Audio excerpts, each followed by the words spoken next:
Assalamualaikum warahmatullahi wabarakatuh. Perkenalkan, nama saya Syafina. Saya dari Prodi Pendidikan Sosiologi Angkatan 2024. Nah, kali ini saya ingin membahas mengenai analisa saya pada paradigma sosiologi. Mengapa saya memilih untuk membahas materi paradigma ini sendiri? Dikarenakan menurut saya ini sesuatu pembahasan yang cukup menarik, dan juga saya harapkan mengenai analisa ini juga saya jadi baik saya ataupun yang menonton video ini lebih mengetahui dan lebih mengetahui secara dalam atau lebih mengetahui gitu istilahnya tentang konsep paradigma sendiri. Nah, konsep paradigma sendiri itu berasal dari bahasa Yunani, yaitu paradigma, yang berarti pola, model, atau rencana. Istilah paradigma ini pertama kali diperkenalkan oleh Thomas Samuel Kuhn dalam bukunya yang berjudul Structure of Scientific Revolution pada tahun 1962.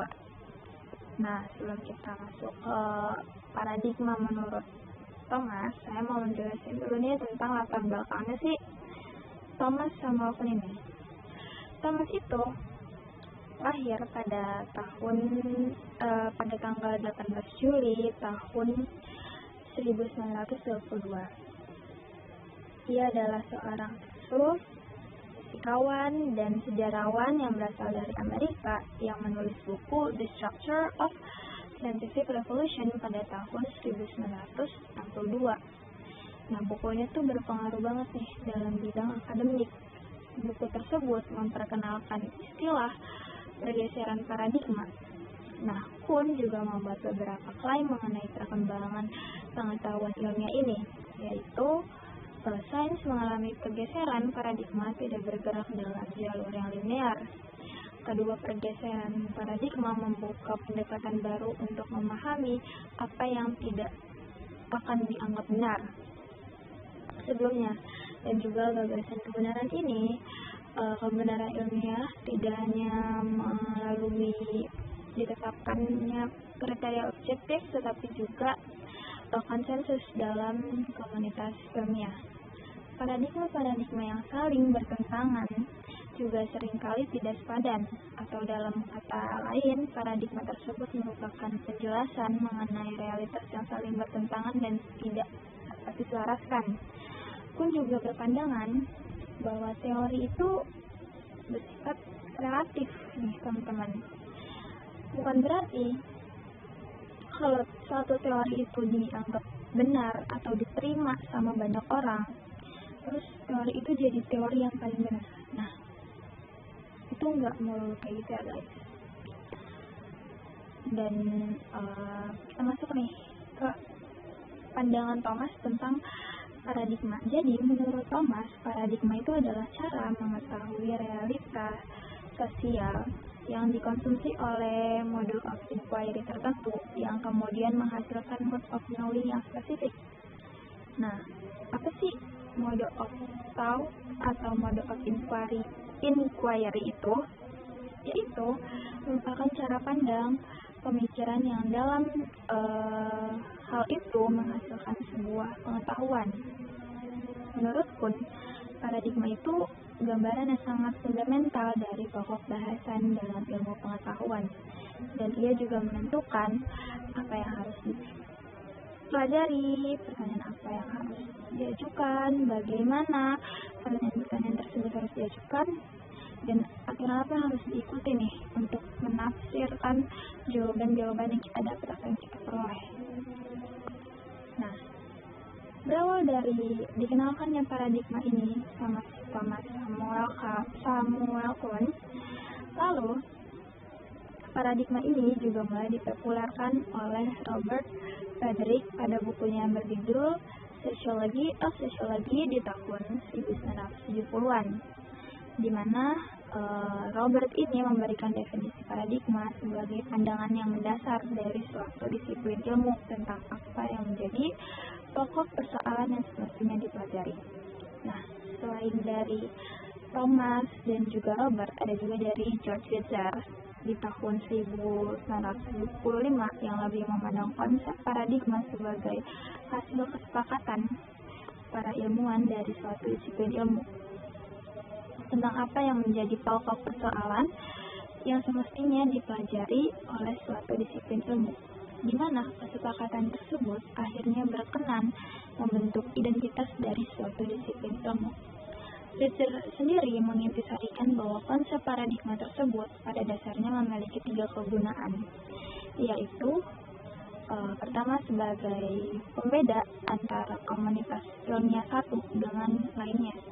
Kedua, untuk membedakan antara tahap-tahap historis yang berbeda dengan dalam perkembangan suatu ilmu.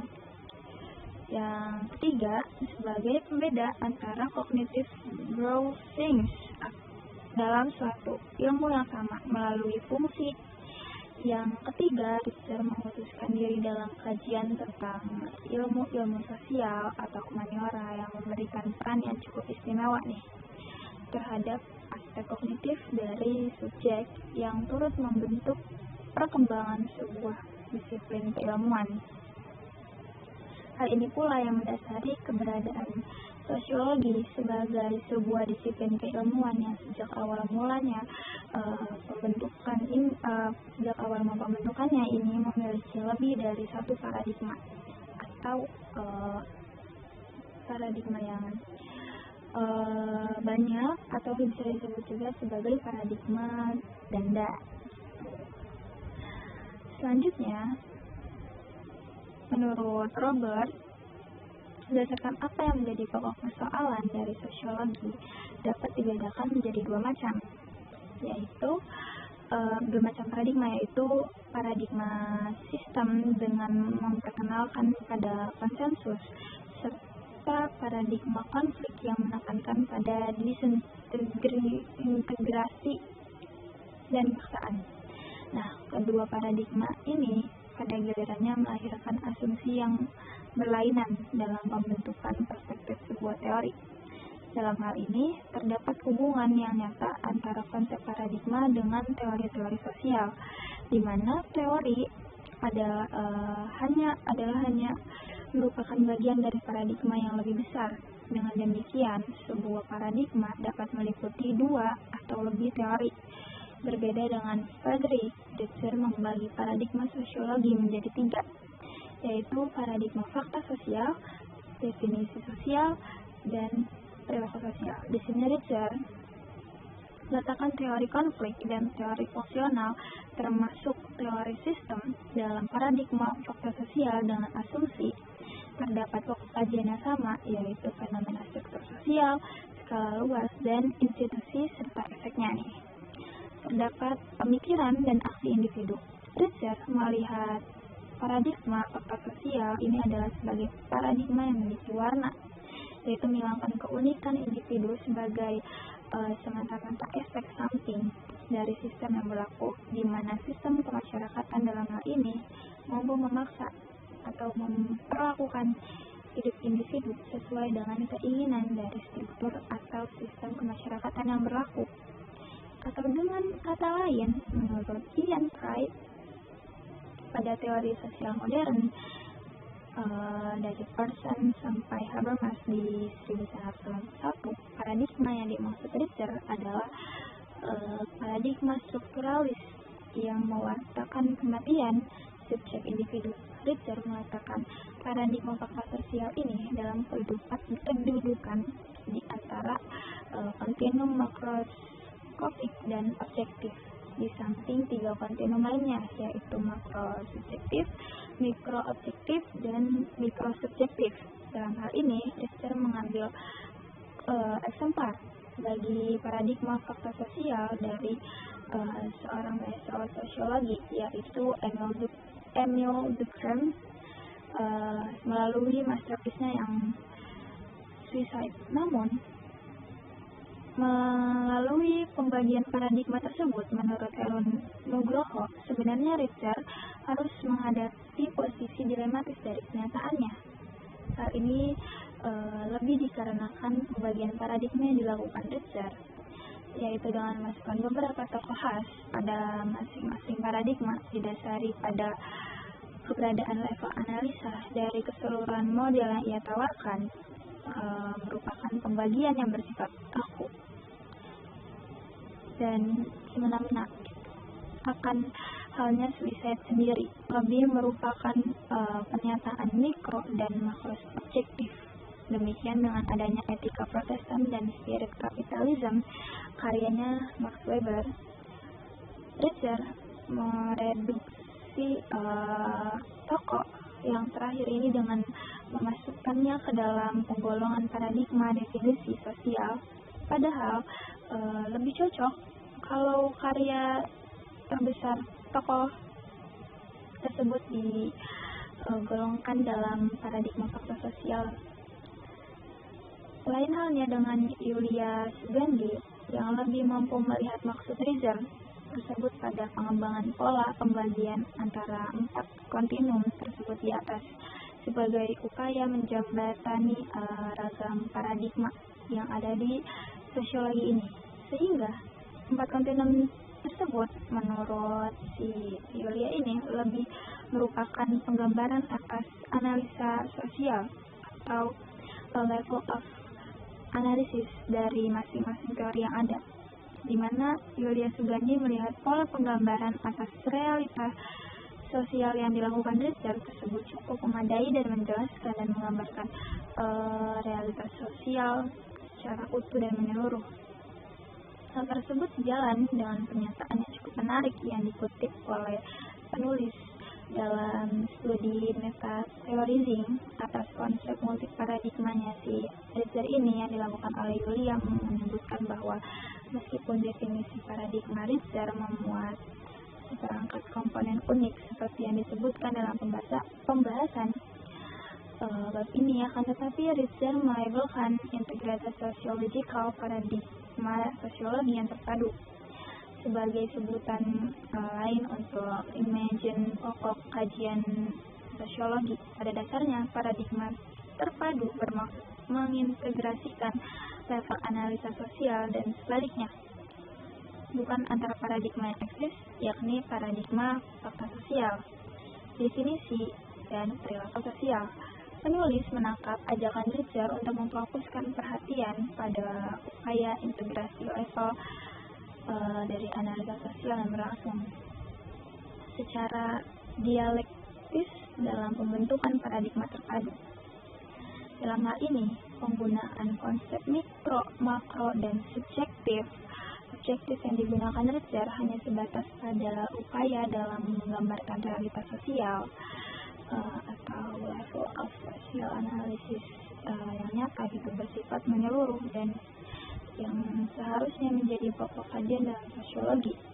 Sebaliknya, Richter sendiri lebih memandang keberadaan teori karma dengan perspektif konfliknya merupakan jembatan antara paradigma yang ada, atau dengan kata lain, Marx membangun teori berdasarkan keempat level analisa di atas atau yang tadi saya jelasin. Teori Marx oleh Richter diletakkan sebagai starter point bagi pengembangan konsep paradigma yang terpadu nih.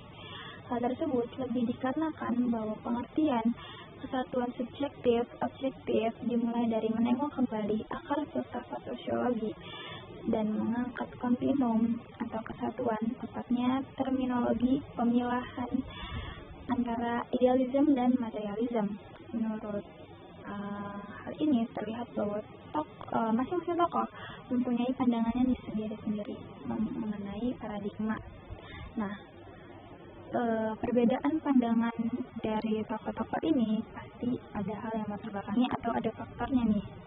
Nah, ada 3 faktor yang menyebabkan perbedaan pada paradigma, yaitu Pertama, perbedaan pandangan filsafat yang mendasari pemikirannya. Jadi perbedaan pandangan filsafat yang ada itu bisa menyebabkan sebuah perbedaan gitu. Dan juga